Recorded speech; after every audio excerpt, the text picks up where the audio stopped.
Hey guys, it's Fernando Beteta. I hope you're all doing very well and staying the fuck home. Importantly, that you're safe and happy with your friends. I know you're probably on the internet a lot, and so am I. So I wanted to put something fun together for us and play a little bit of Wine Jeopardy. Who wants to join me for a little bit of Rioja knowledge? Yes, this is a tool I've used a lot for staff trainings and education, so it's kind of fun to play along. You can put your comments in, but I'm not going to read them right now. So we're going to look at these categories. First round, the Jeopardy round. We have grapes, regions, history, producers, and wine terms. All right, so these are the categories and the different questions, and all of this is fake money because I am not going to be sending out any checks, but the winners are you if you are learning something. So for grapes, for 200, this grape is commonly known as Tinto Fino in Ribera del Duero. So I don't know if you know there are a lot of synonyms for these grapes in different regions of Spain. So what do they call this grape in Rioja? Gonna give you some time. Oh, never mind, time's up. Tempranillo is the main grape in Red Rioja. Yes, Tinto Fino, Tempranillo, Sensibal, Ojo de Liebre, Tinta Roriz are all different names as well for this common grape. All right, so let's do grapes for 400. This white grape, also called Macabeo, is the most commonly used for white Rioja. So this is the synonym of Macabeo, and the grape is called Viura. What is Viura? Viura is a semi-aromatic white grape, very crisp, light, gives those wines a refreshing acidity and length, and really age-worthy. So I think you can see some white Riojas with 10, 20, 30 years of age and still quite delicious. All right, so grapes for 600. These two grapes are originally from France and have been invited into the blend for white Rioja. So white Rioja can be a blend of different grapes. Most of them are indigenous, but recently international grapes, or mainly French grapes, have been invited.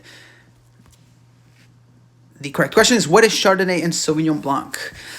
So I know a lot of people hate on these grapes or wines that are blended with international grapes, but I think in this case, these are elegant and they add a bit more body and structure and elevating, I think, the quality of all the white wines from Rioja. So grapes for 800. A red grape that is grown in warmer, sandier soils, preferred for rosés and blending. So we already talked about Tempranillo. We can think of another red grape that is grown in a different subregion. And Garnacha Tinta supplements the wines with some color and body, but has moderate acidity. So Garnacha Tinta is the same grape as the Grenache of the Southern Rhone, so it's certainly a bit rounder, more fruitier. Doesn't have quite that acid that Tempranillo has, but it's still delicious, and beautiful rosés can be made out of that. All right, let's switch our category to regions, the regions of Rioja. For 200.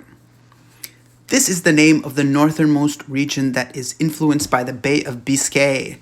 So many of you are saying, what the fuck is the Bay of Biscay? So this is on the Atlantic coast. So thinking of Rioja, and which is the most northerly region. Time up. All right. So what is La Rioja Alta? So Rioja Alta refers to the elevation, not the quality, but it also means that it is getting this colder wind, and the vineyards there tend to produce grapes that are a little bit higher in acidity, a bit more, minerality to them, and a lot of the, not the best producers, but very notable producers are in this subregion. So regions for 400. Located within the region of Navarra, this is the smallest subregion of Rioja. So Rioja Alta is quite small, but there's one even smaller. And to give you a second to think about that, time's up.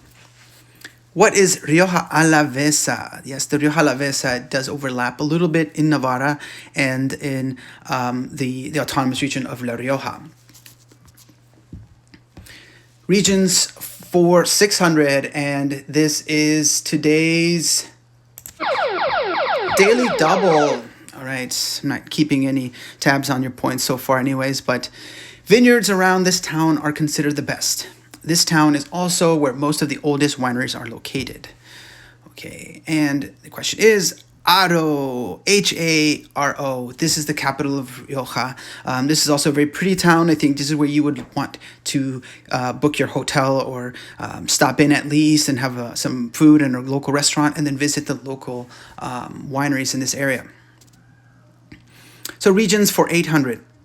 This is the name of the river that flows through the region of Rioja. So this is more of a kind of geographical or landmark that you would find in wine studies. Is that we want to know what river flows through the region because it influences a lot of the wine viticulture.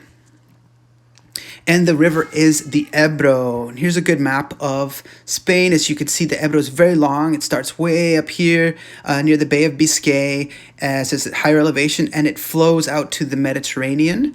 And there's many tributaries. It's very windy, as you can see, beautifully, like kind of scarved out. If you can see this from space, it kind of looks like the Mosel. And the map of Rioja. This is an older map. So the three regions are Rioja Alta, Rioja Alavesa, and today the updated Rioja Oriental, which has been replaced from Baja because Baja sounds, what translates to lower, but in many consumers' minds they may think of Baja as a lower quality Rioja, which is not true. Okay, so let's go to the history of Rioja. For 200, the modern history of Rioja wines is credited to Luciano de Murieta, this guy over here. He traveled to this region to learn the winemaking techniques. So Rioja has a long history. There was already a lot of great wines and produced as far back as the 13th, 14th century. But the modern history is really owed to this region. Answer is Bordeaux. Yeah, that's why you may see a lot of the wines have that Bordeaux bottle, and the winemaking techniques of using barriques or barricas has been implemented, and certainly the style and using the blending process of different grapes like they do in Bordeaux elevated the status and the quality of Rioja. So history for 400. English merchants began purchasing Rioja wines after France was devastated by these two viticulture epidemics. Speaking of epidemics, yes, kind of too soon to be talking about it, but in terms of the history of wine in the world, they've constantly are getting attacked by viruses and diseases and weather conditions. And in the early start of Rioja's growth, when this devastated France, the merchants start buying wine from France and started looking elsewhere, and that's why they went to Spain. So thinking about the region and the places where that might have happened, this epidemic was powdery mildew and phylloxera. Phylloxera is a louse. As you could see, it's a bug, lives and eats the roots. And powdery mildew it's a mold. So this obviously reduces yields, and it affected most of France. Pretty much at the end of the 1860s, 80s, and 90s, the beginning of the 20th century. So history for 600. Created to govern their respective wine regions, styles, grapes, and winemaking, these are the equivalent Italy's consortios. Oh, time's up. In Spain, this is a Consejo Regulador. So every region, and you'll see this on the label, so it tells you that the wines have been checked for quality and that they do follow the stringent laws and requirements to produce wine. And then history for 800. During this decade, winemaking improved with viticultural practices, which included temperature control, stainless steel tanks, Lex oxidative aging, and new French oak. And the answer is the 1970s.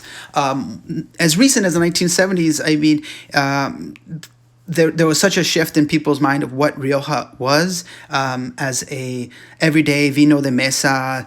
The wines were not as clean. They didn't use all the newer barrels, so you might have gotten more oxidative flavors. Certainly the wines weren't of the quality as they are today. So in this decade, you see these huge improvements and elevating the status of Rioja really to world class.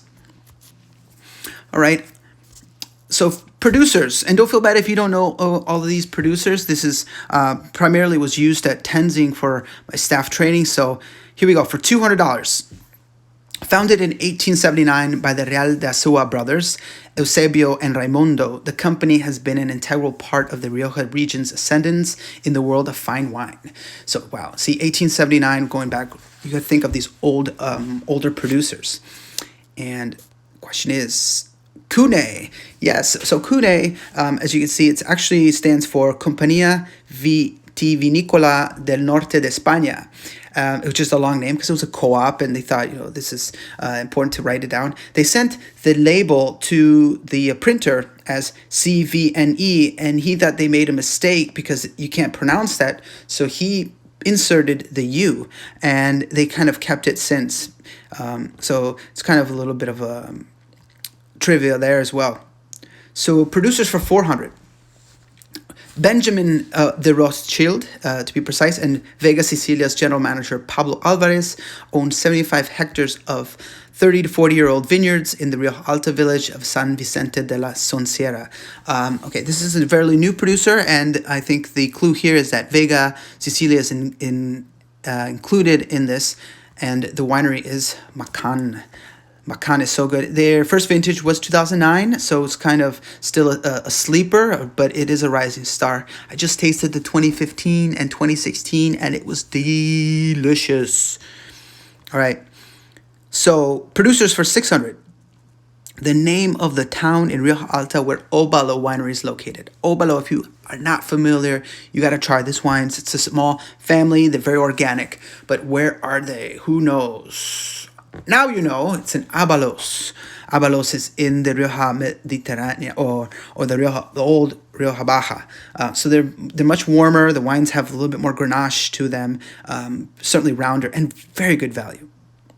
All right, producers for 800. The Rioja Alavesa-based winery released its first vintage in 1920. The heart of the facility is a huge circular chamber which, when viewed from the outside, resembles the upper portion of a giant wine barrel.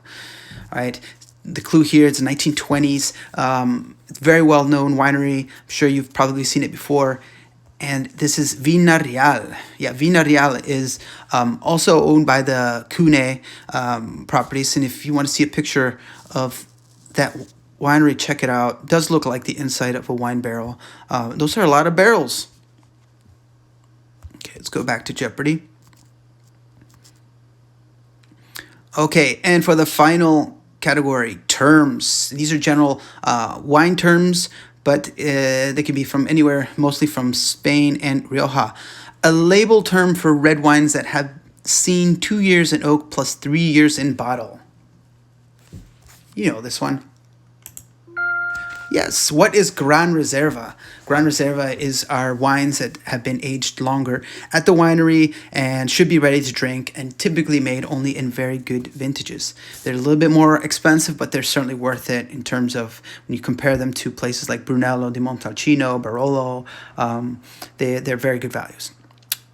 Terms for 400. The Spanish word which can mean storeroom, wine cellar, or grocery store. The answer is, what is bodega? Bodega, sometimes used like, the name of the winery might start with that, so you get to see it often. It's pretty much referring to as well where you store the wine. Terms for 600. The aging classification that means harvest or vintage in Spanish. What is cosecha? Yes, cosecha is the name, and you see that on the label here, so that's the important thing. 1981, it's a very good cosecha.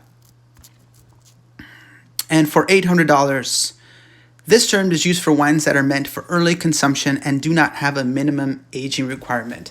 These are the wines I usually like to start off with, and very delicious rosados or rosé wines all fall into this category. So when we talk about this term, we use vino joven. What is vino joven? It's the word joven means young, and vino is wine. So